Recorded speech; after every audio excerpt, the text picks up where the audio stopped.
aqui é todo mundo direto, né? Então, como disse o Bruno, já estava todo mundo ouvindo, então vamos embora.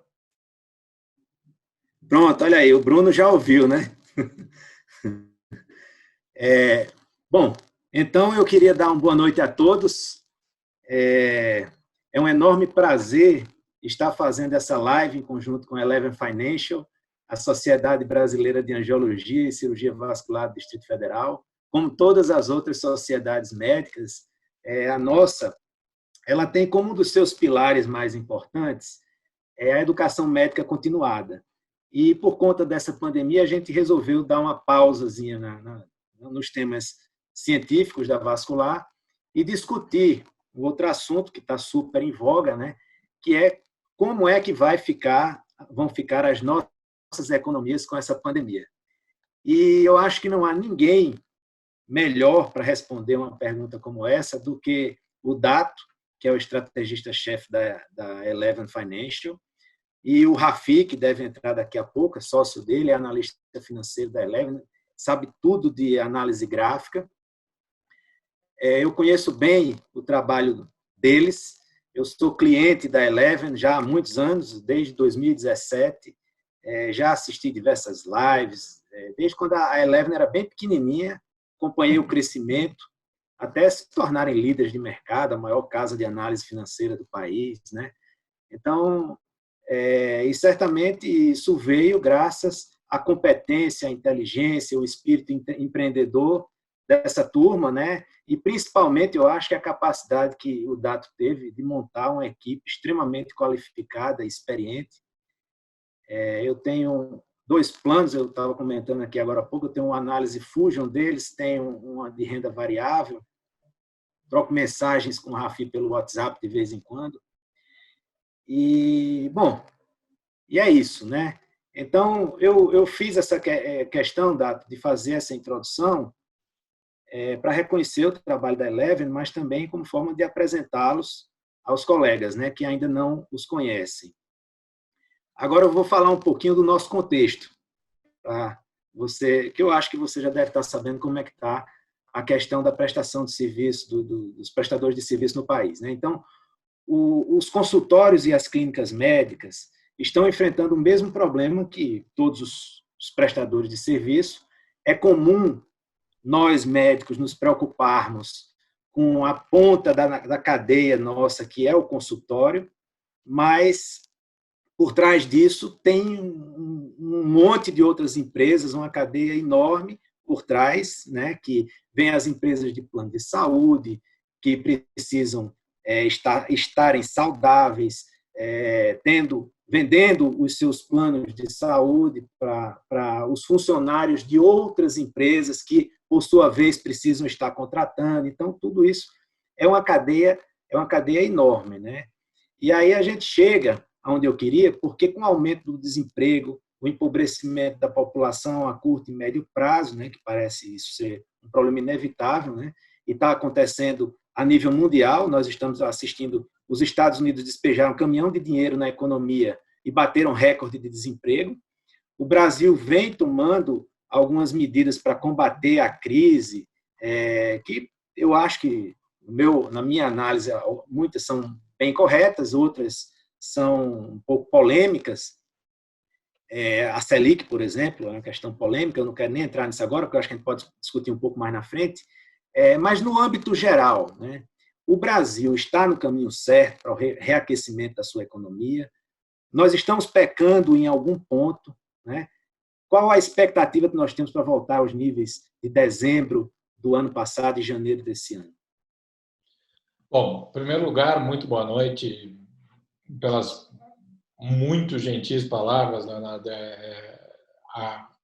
Acima de tudo, a confiança de vocês é o que me motiva, é o que nos faz continuar aí essa evolução. Acho que você foi muito feliz ao dizer que meu grande mérito foi me cercar de gente brilhante. Eu não sei de quem é essa frase ou de quem é esse mantra.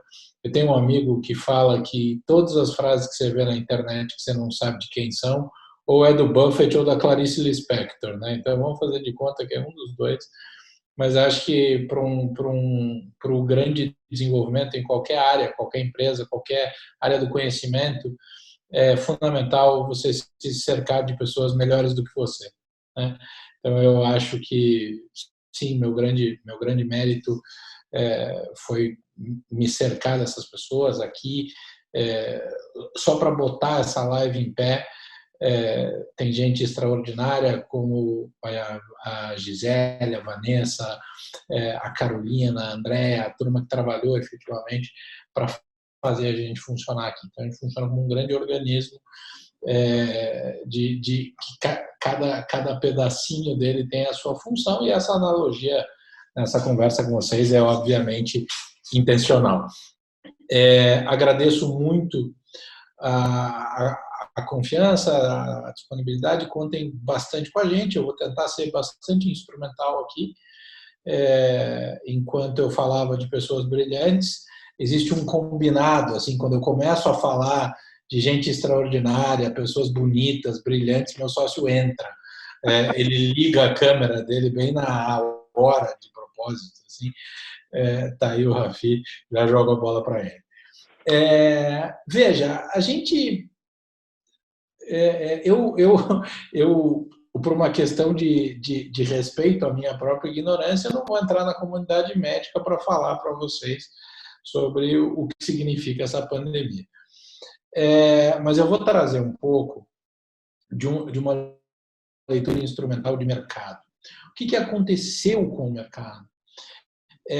Tem uma frase que acho que resume muito esse sentimento, que é assim: o mercado não tem medo de crise, ele tem medo do escuro. Porque crise tem preço, problema tem preço, tudo tem preço, que é determinado majoritariamente por aquilo que a gente chama de prêmio de risco. Quando é uma escuridão, uma insegurança, uma incerteza desse tamanho, vou tirar meu óculos porque está me irritando o reflexo da luz no meu óculos na tela, desculpa. Eu não estou lendo nada, então eu vou ficar um pouco...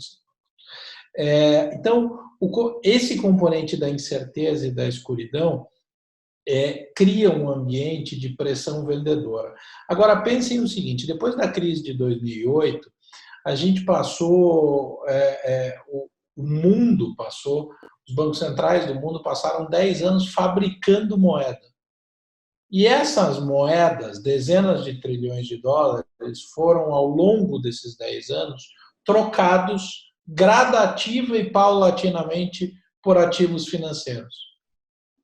E exatamente esta troca aconteceu de tal forma que o dinheiro foi acomodado em ativo financeiro, esperando o retorno futuro. Quando a gente foi atropelado pela Covid, não foi na China, não, porque enquanto estava na China, o mercado deu de ombro, entendeu que a gente ia ter um trimestre muito ruim de atividade na China, que o governo de lá tem condição de fazer estímulo, mas a grande escuridão veio quando a Covid varreu a Itália, principalmente. Tem dezenas de trilhões de dólares que foram acomodados em ativos financeiros durante uma década. E, de repente, uma maioria massiva desse recurso quis ser trocado por dinheiro na mesma hora. Não tinha contraparte, não tinha dinheiro novo o suficiente para absorver essa quantidade de dinheiro. Dito isso, o ajuste foi feito na intensidade e no preço. Você tem que reduzir o valor dos ativos a um tamanho suficientemente pequeno para caber na quantidade de dinheiro disponível para ser trocado por ativo financeiro. Isso causou a grande queda e o grande movimento. O efeito do excesso de liquidez e desses recursos fabricados por uma década foi o tema em economia ao qual eu mais me dediquei ao longo da última década. Então, para mim, ele é muito caro, ele é muito sensível. Dito isso, o que isso impacta a nossa realidade aqui? Estruturalmente, o mercado financeiro, ou o nível de bolsa, o preço do índice Bovespa, nada. Absolutamente nada. Porque, embora a gente tenha algumas vezes isso aconteça em alguns movimentos pontuais, a grande verdade é que não é o rabo que balança o cachorro. Então, o mercado financeiro tende a refletir efetivamente a questão estrutural da economia. O que nós perdemos? nós perdemos um componente muito importante, que é a inversão, o momento em que nós invertemos a trajetória do endividamento público. Isso aumentava a previsibilidade, ancorava as expectativas, reduzia o risco país e nos permitia seguir um ciclo de crescimento ordenado, em que nós tínhamos desemprego em queda, crédito crescente, renda crescente, com tudo desenhado para um período substancialmente virtuoso. No momento em que fomos atropelados por tudo que está acontecendo, a gente precisa ajustar o ciclo econômico e nos reposicionar. Eu sou muito crítico da queda exagerada da taxa Selic, porque nos vejo muito vulneráveis. Quando a gente olha para o dólar a 5,85, deveria ser sozinho um recado de por que talvez a gente tenha se excedido um pouco na redução da taxa básica de juros, principalmente quando a maior reforma estruturante da história do país foi aprovada para fazer uma economia em 10 anos que terá o mesmo dinheiro gasto em poucos meses. Ou seja, sob a ótica de finanças públicas, rasgamos a reforma da Previdência. Dito isso, a gente tem uma vantagem, se é que dá para chamar alguma coisa dentro disso tudo que está acontecendo de vantagem. Nós estávamos num momento contracíclico, ou seja, o Brasil estava acelerando, independente do ritmo, enquanto o mundo desacelerava. Isso criava algum tipo de pressão negativa nas commodities, que são um pilar da nossa atividade econômica, tanto commodities agro, mas essencialmente commodities metálicas, minério, aço, coisas que são muito, muito importantes para a gente. Quando você alinha o ciclo econômico global, porque todo mundo tomou a grande porrada e foi para trás, quando passar o choque derivado da pandemia, o mundo, a partir dos estímulos monetários e fiscais determinados agora, tende a seguir o caminho de atividade na mesma direção. Isso reduz a pressão sobre as exportadoras, reduz a pressão sobre o play de commodity, que para a gente é muito importante, e ajuda estruturalmente a nossa recuperação cíclica. Porém, é inequívoco que saímos dessa crise mais pobres, principalmente por causa da fragilização da moeda. Então, acho que a gente tem um grande desafio, em resumo, a gente tem um grande desafio pela frente. E do lado da questão objetiva de o que isso significa, significa que a gente tem que ajustar o litoral. Ou seja, aquilo que conseguiríamos em alguns meses dentro de 2020, talvez vamos levar 18, 24 meses para conseguir consolidar. Então, isso é muito importante sob a ótica do investidor, porque ele acaba precisando ajustar, e aí forçadamente, mas cumpre um papel educacional, o seu horizonte temporal. Porque o principal desestabilizador de investidor, e isso é inerente ao ser humano, isso é natural, tem 2 prêmios Nobel de economia que tratam de behavior economics e Daniel Kahneman tem a teoria do prospecto, né, que fala que a gente tende a tomar decisão muito mais pela dor da perda do que pela alegria da conquista. E ficamos excessivamente expostos a isso quando o componente de volatilidade, que é a amplitude da variação dos preços dos ativos, fazem muita diferença.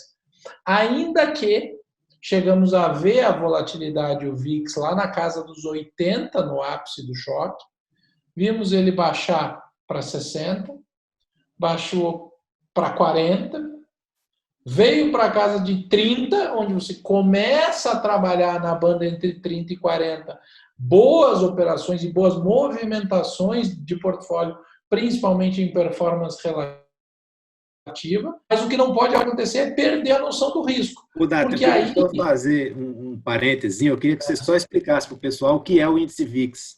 Eu ia falar isso agora. Porque a característica desse risco medido pelo VIX, o VIX é o índice que mede a volatilidade implícita das opções do S&P 500. Que raio é isso? Significa o seguinte: quanto menor este número, menor a expectativa do mercado de que o mercado fique instável. E quanto maior este número, maior a perspectiva que o mercado fique instável, ou seja, menor a perspectiva que ele fique Menos instável. volatilidade. Rafi, essa bagunça toda do VIX, do 80 para o 30, chegou no 30, todo mundo achou que o jogo estava ganho. Aí o VIX abriu o dia hoje de manhã subindo 12% e mostrando que tem volatilidade dentro do índice de volatilidade. Conta essa história para a turma aí, e explica que bicho é esse direito, fala um pouco de português para essa turma e diz por que a hora é de pensar com seletividade. Vamos lá. Leonardo, prazer estar aqui. Boa noite a todos que estão assistindo a gente. Peço desculpas aí pelo atraso. Sentado aqui, focado, respondendo milhões de coisas. Daqui a pouco, caramba, vamos lá, vamos para a live. Então peço desculpas, eu realmente me enrolei aqui. De fato, o Dato acho que falou uma frase que eu gosto muito de usar, né? Tem volatilidade dentro da volatilidade. Como tema é exatamente como se proteger ou como lidar com toda essa questão relacionada ao Covid-19 que traz aí toda essa atenção para o mercado financeiro, é impossível a gente não falar de volatilidade, que é exatamente o desvio do preço atual em relação a alguma média, e que no caso pode ser uma média aí de 252 dias úteis, 30 dias, 21 dias, mas é o fato dele desviar com muito mais frequência em relação a essa média, né? E quando esse desvio ele aumenta de forma muito brusca, essa incerteza sobre os mercados ele aumenta de maneira tão brusca quanto, né? Eu gosto muito de falar, quando eu falo de volatilidade, para que as pessoas possam entender, ele é um mecanismo que faz o cálculo de risco, obviamente, mas ele também não deixa de ser um prêmio para você também se proteger no mercado. Imaginamos que o chamado índice VIX, que a gente chama, que ele também tem um apelido de índice do medo, que é quando esse índice está muito alto, significa que as pessoas estão cada vez mais medrosas. E por que cada vez mais medrosas? Porque o prêmio que existe no mercado para você se proteger, ele está cada vez mais caro. Para uma evidência mais clara, imagina que sai uma notícia agora no jornal de grande vinculação que um carro X é o carro mais roubado e o preferido dos ladrões. No dia seguinte, o seguro desse carro vai custar mais caro, por conta da tamanha incerteza que as seguradoras vão ter e vão cobrar mais caro por conta de todo esse noticiário. E certamente, em algum momento, vai ter ali um balanço, né, de oferta e demanda. O índice VIX ele chegou em determinado preço de que o seguro do carro chegou a custar 70% do valor do carro. Você imagina se compra um carro, aí você vai fazer um seguro, o seguro custou 70% do valor do seu carro. Então, peraí, ou eu compro o carro ou eu faço seguro. Então não faz sentido. Então a gente chegou nesse momento de tamanha incerteza.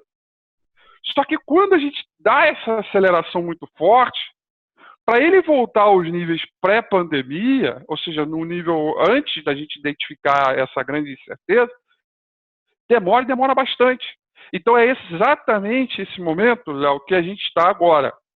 O VIX ele saiu lá dos 80. Ou seja, no momento em que o seguro do carro custava 70% do valor do carro, que era um absurdo todo aquele mecanismo. A vol e a incerteza, o risco de mercado, o medo das pessoas era muito grande. Pois bem, passa o tempo, o medo vai dando lugar a um pouco mais de segurança, de previsibilidade, mas como ele teve uma aceleração muito forte, e só para trazer uma dimensão aqui, foi a aceleração de volatilidade mais rápida da história de todo o mercado financeiro, ou seja, levando isso para o lado inverso, né, foi a queda mais brusca do mercado financeiro, da história do mercado financeiro que a gente já teve, né? A mais rápida. Então, ao longo do tempo, esse índice vem diminuindo e aquela incerteza vai dando lugar à certeza, à previsibilidade, e aí ele vai diminuindo, vai diminuindo. Só que, como a aceleração foi muito forte, ele ainda resgata alguns sustos, algumas preocupações, algumas questões, principalmente do aspecto emocional. Parece que a queda foi ontem. E quando a gente olha a nossa conta, nossas ações investidas, a dor ainda permanece, porque nem todas as ações recuperaram. Então, a marca ainda fica. E como diz o Kahneman, né, as pessoas tomam decisões e tendem a reagir muito mais pela dor do que pela ganância. Então, isso vem se arrastando. Então, qualquer pequena aceleração de volatilidade, volta o medo, com um tamanho de onda tão forte quanto foi naquele movimento que a gente assistiu, só que não com tanto drama de preço que a gente vê. A gente vê uma queda, mas não vê aqueles preços tão dramáticos que a gente viu lá naquele período de fevereiro e março desse ano. Então, adicionando um comentário, desculpa, só adicionando nessa linha, o crescimento do medo é exatamente como o Rafi está falando, e a intensidade é menor porque você não tem tanto fluxo direcional, porque é um momento em que o dinheiro move muito de lado e não na vertical como ele moveu naquele momento. Isso faz toda a diferença para o comportamento do mercado. Eu ia chegar exatamente... Eu queria fazer que eu assisto todas as suas lives e os domingos com o Rafinha. Estou sempre de olho. Uhum. E teve aquele domingo do Rafi épico, né, que você estudou o final de semana inteiro e depois falou, olha, eu acho que o pior já passou. Né? E aí, desde então, a Bolsa deu uma subida, tanto a americana quanto a brasileira deu uma subida, mas a gente não sabe o dia de amanhã. Eu acho que é exatamente isso que você está falando agora, porque a nossa pandemia aqui no Brasil ainda não chegou no pico. Nós não estamos no pico ainda. Né?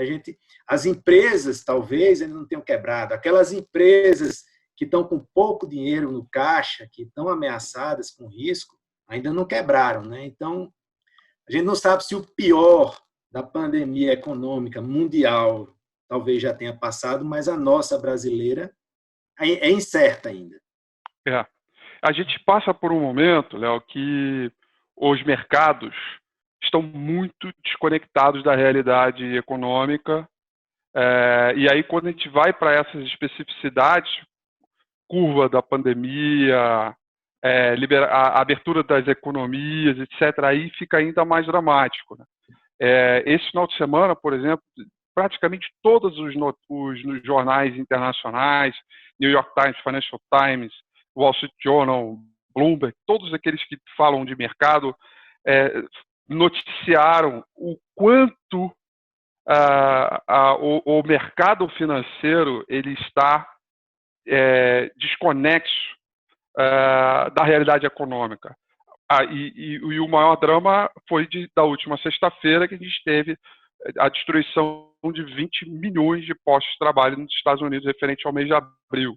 Então, como é que você pode projetar um crescimento econômico se sequer você pode projetar renda, porque você vê uma destruição de valor de renda por parte das pessoas que estavam trabalhando e agora não estão mais. O nível de seguro-desemprego, pedidos de seguro-desemprego, que também foi para casa dos milhões. Então, cabe um pouco esse processo de realidade. E aí eu volto um pouco nessa questão que você comentou do domingo com o Rafi, porque, de fato, naquele estudo que eu chamo de estudo épico, porque, de fato, foi a primeira vez que eu consegui encontrar alguma coisa de verdade, de análise, para mostrar e dizer, aqui eu bato na mesa, eu acho que é isso, porque até então eu teve acho que 2 domingos com a Rafi anteriores, que eu confesso que eu estava tão perdido quanto. Chega um momento que você tem que dar um passo atrás e respirar, dizer, calma, calma que eu ainda vou encontrar o caminho, mas foi tudo tão rápido e tudo tão brusco, né, tão forte, tão bruto de preço, que eu passei 2 domingos ali, passei a minha informação, mas não da maneira como eu realmente gostaria. E naquele dia eu finalmente fiz, porque foi um estudo que foi de ponta a ponta. Né?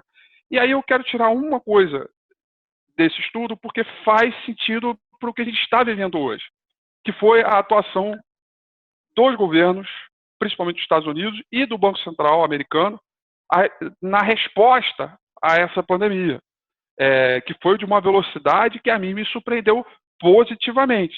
Você tem duas intervenções do Banco Central americano, duas intervenções, inclusive, extraordinárias, que não estavam agendadas, né, numa simples quarta-feira e num domingo, que o Banco foi lá e reduziu a taxa de juros como política de incentivo à economia para combater a desaceleração advinda do Covid, e uma aprovação de um pacote trilionário do governo, juntando os dois partidos, ainda que tivesse discussões políticas, mas para, de fato, trazer um pacote que pudesse encher a economia de dinheiro de modo a provocar essa desaceleração. Aí você alinha esse movimento com todo o processo que o Banco Central já vinha fazendo historicamente, de ir colocando dinheiro nos mercados e que não desciam diretamente para a economia, você volta àquele ímpeto muito forte de compra de ativos do sistema financeiro, do mercado financeiro, mas não exatamente para a economia real. Então, é exatamente a fase que a gente está agora. Eu vi uma recuperação muito forte, falei muito dessa recuperação em V, por conta dessa atuação, desse timing que foi muito importante de lá. E aí, por que falar tanto dos Estados Unidos e do Banco Central americano, do governo americano e pouco do Brasil? Porque, de fato, eles são a locomotiva do mundo. Se ali os ventos estão favoráveis, bem ou mal ele vai puxar o resto do mundo. A gente pode chegar atrasado para a festa, como a gente já está desde 2010, 11, 12. A gente já começou a ficar atrasado para a festa. Em 2013, 14, 15, foi um movimento de começar a ir prosperidade, um movimento muito forte na economia internacional, puxada pelos Estados Unidos e um pouco pela China, e a gente estava atrasadíssimo para a festa, lá no último lugar da fila, e a hora quando a gente abriu a porta, dizer, opa, cheguei, a festa é nossa, pronto. A música já estava no final, né? Já tinha pouca gente na pista de dança, e aí veio a pandemia. Tinha acabado a comida, né? Então veio a pandemia para tirar todo mundo do salão. Então, a expectativa que a gente tem é agora, assim, eu só não quero voltar para o final da fila para voltar para a festa, né? E os ventos estão favoráveis agora porque todo mundo foi para fora e agora a gente vai voltar. Essa é a notícia boa, o Dato comentou isso, a questão dos movimentos contracíclicos, né? No início do ano, de fato, a gente era um dos poucos países que mostrava crescimento, taxa de juros apontada para baixo, uma inflação razoavelmente controlada e um potencial de crescimento que países emergentes não mostravam naquele momento. Agora, como todo mundo caiu, ou seja, todo mundo saiu do salão da festa, agora todo mundo vai voltar. Eu só espero que a gente fique ali no meio da fila e não no final. Para isso, é exatamente o momento que a gente está hoje. A gente passa por uma realidade aos fatos. O que é a realidade aos fatos? Agora sim a gente vai começar a ter uma ideia, mensurar exatamente a realidade, o impacto disso na economia. Hoje a gente teve aí o governo anunciando quase 750 mil novos pedidos de seguro-desemprego em abril, ou seja, de solicitações. Então já é um número elevado. A gente já começa a ver como é que vai ser o tamanho desse desemprego, o tamanho desse rombo, para depois começar a olhar de uma maneira micro, que é o que a gente faz aqui, nessas empresas, as listadas principalmente, que é o nosso universo, para começar a entender o peso disso. Então, atrelado a essa posição mais forte dos Estados Unidos, que tende até a ficar forte, mas chega uma hora que a realidade também vai bater lá, porque você não pode simplesmente viver só da expectativa e arrimo de que o governo e o Banco Central vai solucionar os seus problemas, né?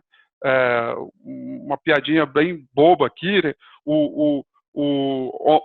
Ontem foi Dia das Mães e aí esqueceram da Feliz Dia das Mães para o Banco Central americano, verdadeira mãezona do mundo inteiro, né? Porque foi ele que trouxe a salvação para o mercado. Então, a salvação do sentido de dizer, olha, calma, estamos aqui e não vai ficar pior do que se imaginava. Aí o mercado recupera.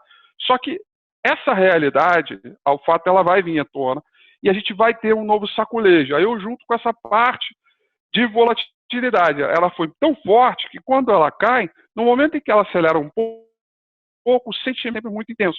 Então a gente vai viver ainda com um cenário de curto, médio prazo, alguns dias turbulentos, o que é perfeitamente normal diante de tudo que passou, mas com a boa notícia, e isso sim eu considero uma boa notícia, não com um movimento tão dramático de preço como a gente viu da última vez. Isso aí só acontece uma vez a cada vários anos, né? Essas quedas muito fortes, a gente já abre com 10% de queda, isso eu acho mais difícil de acontecer pelo próprio modelo e pela prática que está sendo colocada no mercado hoje. Agora, hoje, se a gente olhar e olhar com um raio-x profundo no mercado, o dinheiro está menor, a liquidez também, a volatilidade ela vem reduzindo, mas no intraday ela ainda está muito forte. O que isso quer dizer? Significa que há mudanças de players, né? Ou seja, ora um papel que sobe, daqui a pouco ele cai, aquele papel que caiu ele passa a subir. Então a gente não tem aquele movimento, aquele ímpeto, porque falta muita informação, falta ainda muita ainda definição a respeito de como as coisas vão ficar. Então este é o momento que é justamente agora sobre a pauta que devemos tratar aqui para vocês, médicos, né, que estão na linha de frente, tem outras coisas tão importantes para se preocupar, então é definir uma hora do dia para se preocupar com uma coisa chamada portfólio e o tamanho dele. Qual o tamanho desse portfólio? E para você entender o quanto você aguenta, caso o mercado possa estressar um pouco mais, para você rebalancear, reequilibrar esse portfólio, de modo que você olhe ele para um horizonte mais longo. Se antes a gente vinha com um ímpeto muito forte e que parecia que os problemas estavam resolvidos, que você comprava uma coisa, 3 semanas depois já tinha um lucro de 10%, 15%, 20%, 30%. E hoje, quando você compra, demora uma eternidade, ou às vezes nem valoriza tudo isso, até voltar esse movimento de ímpeto vai demorar um pouco. Então, é o momento da gente reequilibrar. A diversificação ela é importantíssima nessa hora, mas mais do que isso, dessa questão da diversificação, é uma coisa que eu e o Dato a gente vem falando bastante, que é da seletividade. Ser seletivo não significa procurar a bala de prata para resolver o problema da grande perda, ou simplesmente que aproveitar que caiu demais, agora nós vamos comprar porque a bolsa vai explodir e vai recuperar os patamares anteriores. Não, essa bala de prata não existe. Infelizmente, e também nem me preocupo em procurar, porque é o momento em que não é o ideal, porque isso vai ser contraproducente. Agora, definir um portfólio onde a gente seja seletivo daquilo que você esteja imaginando para o seu tamanho de posição, ou seja, daquilo que você aguenta para essa volatilidade que ainda é elevada, aí sim eu considero um bom momento. É como a gente disse, todo mundo foi colocado fora do salão. Agora, se você se recolocar, rebalancear o seu portfólio, ainda que venha com algumas perdas lá de trás, para que você se posicione no movimento, porque na hora quando a festa começar e a pista for autorizada, que você, o quanto antes, volte para a pista para aproveitar a recuperação do mercado, que não pode demorar muito, né? E aí é o momento da seletividade, porque tem muita companhia que muito rapidamente já respondeu a essa pandemia, já respondeu à crise. E essa dinâmica é o que vai fazer com que ela, ainda que no curto prazo possa sofrer perdas e ter custos maiores por conta disso, lá na frente ela está com a casa arrumada para ter retornos maiores. Então é esse o momento exato que a gente está vivendo, Léo. A gente está vivendo exatamente esse ponto onde tem uma realidade ao fato, vamos sacudir um pouco mais a roseira, o que é normal diante de tudo que aconteceu. Você não simplesmente recupera um mercado, o maior drawdown da história, a maior queda da história, assim, vamos recuperar, acabou. Não, tem muita suadeira, mas se for seletivo, olhar o tamanho de posição e fazer uma diversificação de modo que você entenda aquele perfil, aí você não vai se colocar lá no final da fila, você vai estar no meio, de preferência ali entre os 3 primeiros, para quando a pista for liberada, você já começar a ganhar um fôlego mais forte. Beleza. Eu queria aproveitar aí que você estava falando do Fed, né, o Banco Central Americano, e que o Fed é uma mãezona, E eu queria saber se o Banco Central brasileiro é pelo menos uma mãezinha, né? Porque eu andei lendo, vi que o Banco Central brasileiro passou cerca de 40 bilhões de reais do Tesouro Nacional para serem emprestados pelo BNDES e jogou essa Selic para 3% e disse que pode chegar até 2,25% daqui para o final do ano, né? Foi uma atitude polêmica, eu tenho acompanhado os posicionamentos de vocês, inclusive, e a minha pergunta para vocês dois, né, é se vocês acham que o Banco Central brasileiro está no caminho certo, se ele vai lograr êxito com essas medidas, né? Eu fico pensando, a gente vai gastar praticamente 900 bilhões, né? Porque economizamos 900 bilhões, como o Dado falou, da reforma da Previdência. Agora nós vamos gastar esse dinheiro em um ano só, né? Da reforma da Previdência na economia de 10 anos. Agora a gente gasta num ano só esse valor para estimular a economia. O Brasil provavelmente vai pegar esse dinheiro do tesouro direto, do Tesouro Nacional, né? E nós estamos com uma taxa Selic muito baixa. Então, quem é que vai comprar? Quem é que vai comprar esses títulos do Tesouro para dar dinheiro para o governo gastar? Então, essa é a minha pergunta, né? Eu quero dar que você e Rafi, que vocês vejam esse contexto geral da taxa Selic baixa, da pouca arrecadação que o governo tem, está perdendo a arrecadação, que as empresas estão paradas, do valor do dólar, que subiu, né? Então, eu queria que vocês fizessem um apanhado geral a respeito disso aí. Eu vou tentar responder bem objetivamente, até para a gente não explodir o tempo e dar tempo de vocês fazerem perguntas. O Banco Central, o brasileiro, tem que ir para o psiquiatra se ele quiser ser mãe igual ao Fed. O Fed imprime moeda de reserva, o Fed tem uma condição completamente diferente, os Estados Unidos têm uma condição fiscal completamente diferente. Dito isso, o desequilíbrio fiscal não é responsabilidade do Banco Central. O Banco Central faz política monetária, não faz política econômica. Diferente do Fed, que tem dupla autoridade, o Banco Central brasileiro ele é responsável por política monetária. Todo o estímulo fiscal, ou seja, do Tesouro, é determinado pela equipe do Ministério da Economia, que vem trabalhando de uma maneira muito alinhada com o Banco Central. Se a gente pensar que você tem 600 bi de déficit corrente e que se a estimativa do Banco Central estiver correta e ele descer a Selic para 2,25 e a inflação for 2,8, a gente fecha o ano com juro real negativo de menos, né, óbvio, negativo, de 0,55. Como o governo precisa financiar o déficit corrente, você tem um problema estrutural importante aí. Mas que ninguém está muito aí, não. As pessoas estão negligenciando principalmente pela capacidade de ajustar isso via taxa dos títulos indexados à inflação. Então, você pode mudar a característica das emissões, lembrando que aproximadamente um quarto da dívida só é financiada, da dívida pública é financiada por Selic, por LFT. Então, acho que essa dinâmica pode ser ajustada. É ruim para o prêmio de risco, é ruim para a integridade da confiabilidade e, na nossa visão, é excessivamente leniente com o tamanho do desastre e da fragilidade fiscal da nossa moeda, descer a Selic tanto, principalmente porque o argumento é estimular a atividade econômica em um momento que você tem um choque de demanda. Então, acho que um dos maiores perigos que a gente tem hoje é essa disfunção entre política fiscal, política monetária e capacidade de fazer isso efetivamente estimular a atividade econômica. Beleza.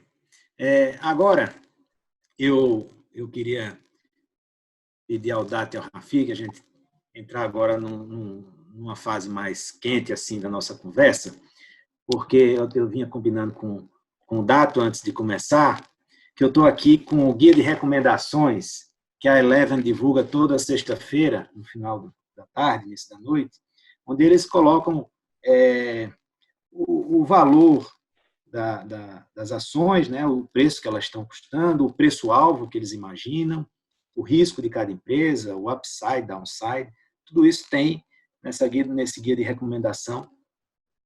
E eu sei que perguntar qual setor vai crescer é complicado, porque dentro de um mesmo setor tem empresas que estão em condições diferentes, tem empresas que estão alavancadas demais, outras que, por coincidência, talvez já estivessem com um certo caixa, então vão superar essa crise melhor, né?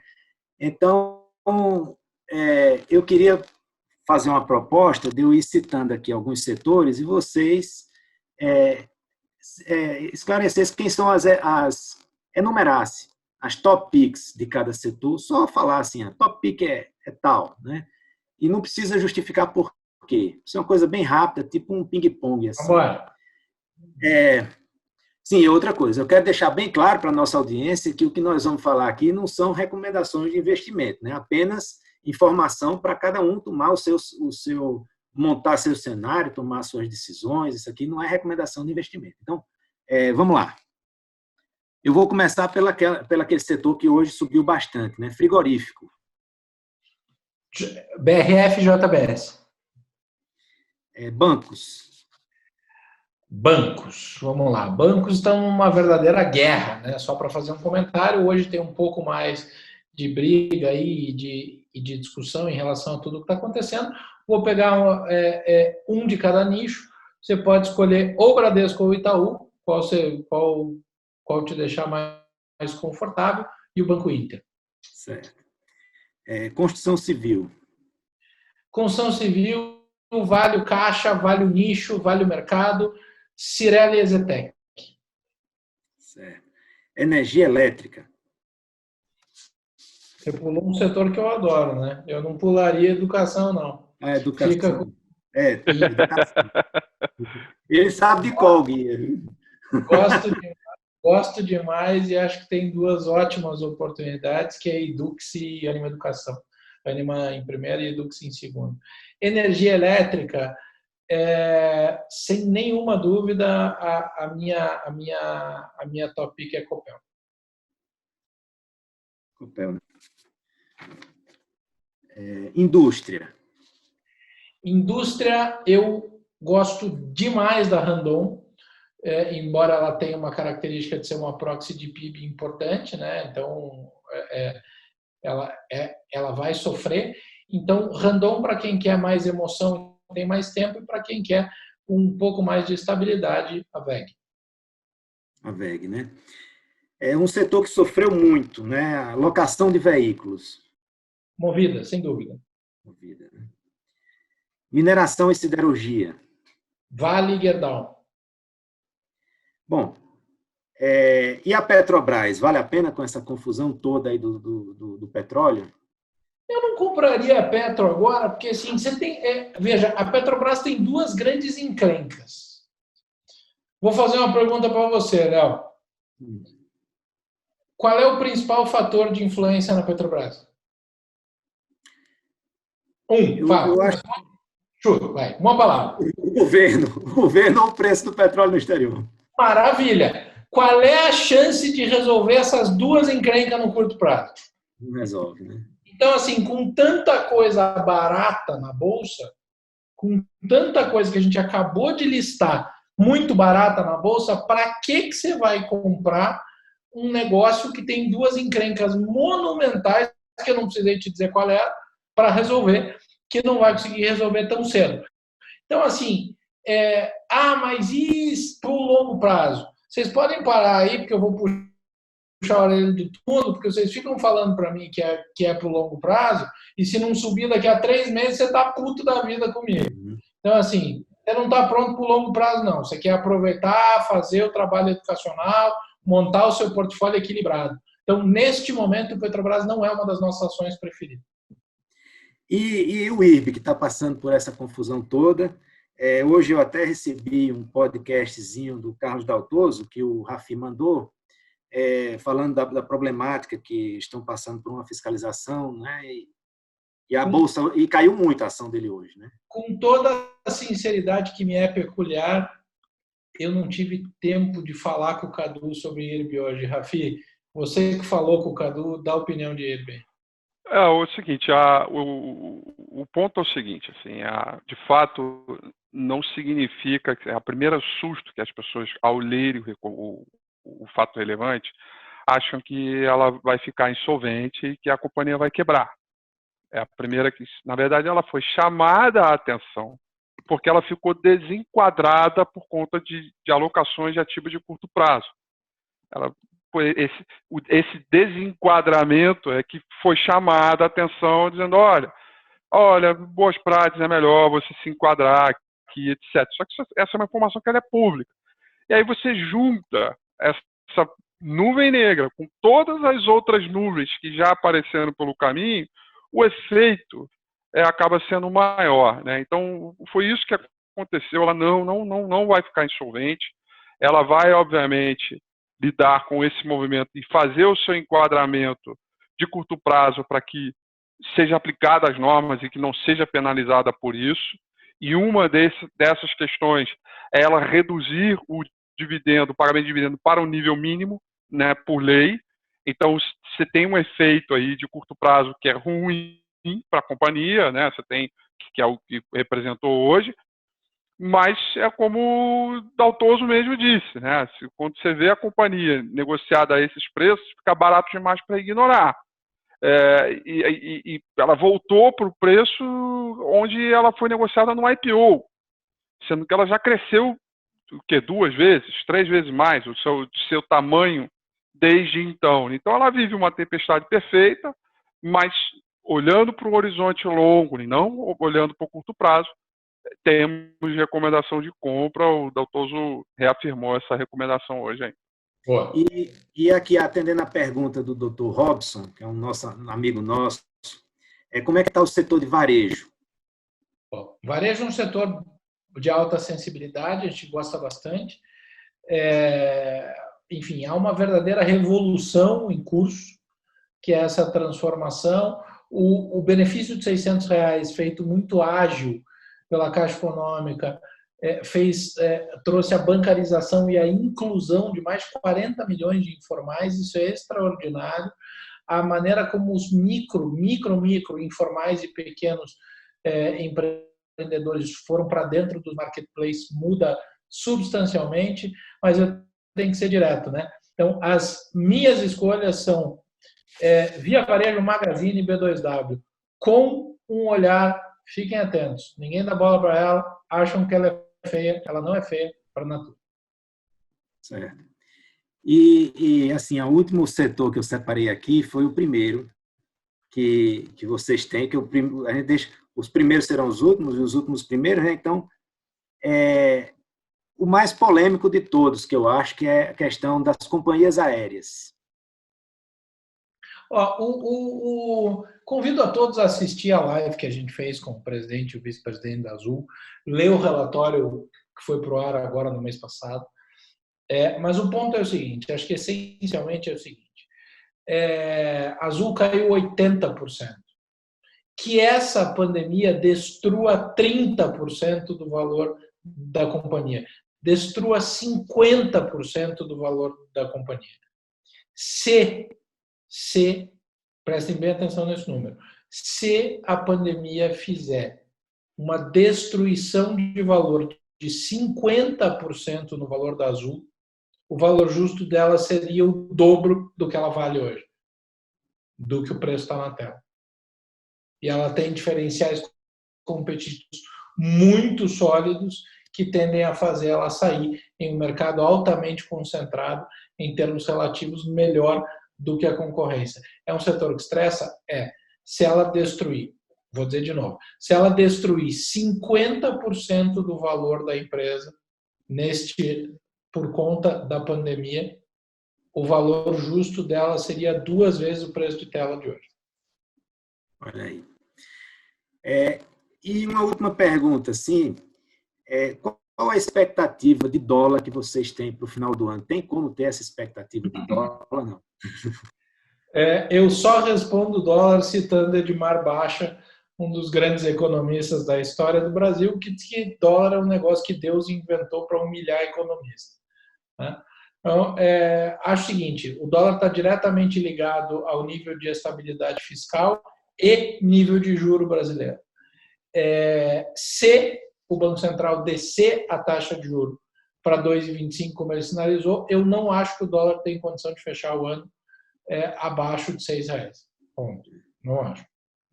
Se ele mantiver a taxa de juros onde ela está hoje, em 3%, e as coisas melhorarem por aqui, a gente pode ver ele ali no 5 e alguma coisa no meio do caminho. Entendi. Mas é altamente sensível ao ambiente externo e ao ambiente externo e a característica de taxa de juros e de estabilidade fiscal. O cenário não é bom, o dólar segue muito forte e a gente não está fazendo a lição de casa para conter a valorização relativa frente ao real.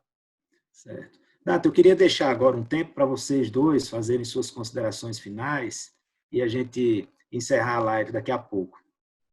Eu agradeço, em primeiro lugar, agradeço demais o prestígio, o respeito de vocês e a chamada de vocês. O principal ponto a dizer é que tem um equilíbrio nos seus portfólios. Hoje existe uma diversidade de ativos, a oferta de produtos de alta qualidade é espetacular. Leve em consideração que cada ativo, cada escolha cumpre uma função no seu portfólio. E eu vou terminar em 30 segundos contando uma historinha que diz para vocês por que performance relativa e equilíbrio no portfólio é importante. Eu estou fazendo essa live do home office de casa. Na primeira gaveta, aqui ao meu lado, eu e minha esposa guardamos o dinheiro do caixinha. Dinheiro que, se precisar ir na feira, se precisar correr no mercado, se alguém vier fazer um serviço em casa, ele fica aqui. Dinheiro que está na gaveta não rende nada, concorda? Exato, não rende nada. Comparando com o Ibovespa, ele está 30% acima no ano. Então, assim, o meu dinheiro da caixinha não desvalorizou. Em momento nenhum. Significa que eu vou botar todo o meu dinheiro aqui na gaveta? Não. Mas significa que cada classe de ativo e cada parcela do seu dinheiro tem uma função no seu portfólio. É mais sexy, é mais sedutor, é mais animado, é mais feliz, é mais legal achar que você vai sempre botar o seu dinheiro naquilo que vai subir mais. Respeite, vocês são profissionais liberais, vocês lidam com a vida, mesmo os que são empresários, vocês lidam com a vida, vocês sabem o quão vulneráveis somos estruturalmente. Levem o respeito que vocês têm à vida para o respeito que vocês têm ao patrimônio de vocês. Eu tenho certeza que vocês vão ter portfólios muito equilibrados. Grande abraço a todos e muito obrigado. Quero agradecer, Léo, pela oportunidade. Muito obrigado. O Dato disse absolutamente tudo. Concluir seria apenas andar no próprio eixo, de acordo com o que ele falou. Quero mesmo agradecer para contar com a gente, estar aqui no nosso dia a dia. É um momento para respirar, olhar o horizonte mais longo e não buscar a bala de prata. É o anjinho e o diabinho, né? O anjinho pede para fazer a coisa com paciência, com calma e trabalhando o dia a dia. O diabinho não, alavanca, faz assim, anda logo, pega esse papel aqui que ele vai bombar, vai tudo explodir, você vai recuperar. Essa luta que ela não deve existir. Tem um horizonte, tem um longo caminho pela frente de criação de valor posteriormente e tem que ser matando um dragãozinho por dia nessa toada que a gente chega lá e chega mais forte, que aprende com essa crise que a gente está vivendo aí. Obrigado. É isso aí. Bom, Dato e Rafi, eu gostaria de agradecer imensamente a disponibilidade de vocês, parabenizá-los mais uma vez pelo trabalho que vocês fazem na Eleven Financial. Além das recomendações que vocês desempenham um papel muito bacana na educação financeira, com vasto conteúdo de altíssima qualidade no YouTube. Inclusive, eu recomendo, quem se interessar pelo tema, dar uma passadinha nos canais da Eleven, do Rafael Figueiredo, né, no YouTube, o Rafi. E eu gostaria de aproveitar também a oportunidade de agradecer a Andréa Jussi, a Gisele, a Carolina Tomo, que trabalham na Eleven e foram super gentis e prestativas na organização dessa live, né? E, finalmente, eu gostaria de agradecer a todos os que, de alguma forma, interagiram com a gente. Gostaria de agradecer a presença de todos, mandar um grande abraço ao Dr. Bruno Naves. Então, a todos, uma boa noite e muito obrigado pela presença aqui. Valeu. Tchau. Até mais. Tchau.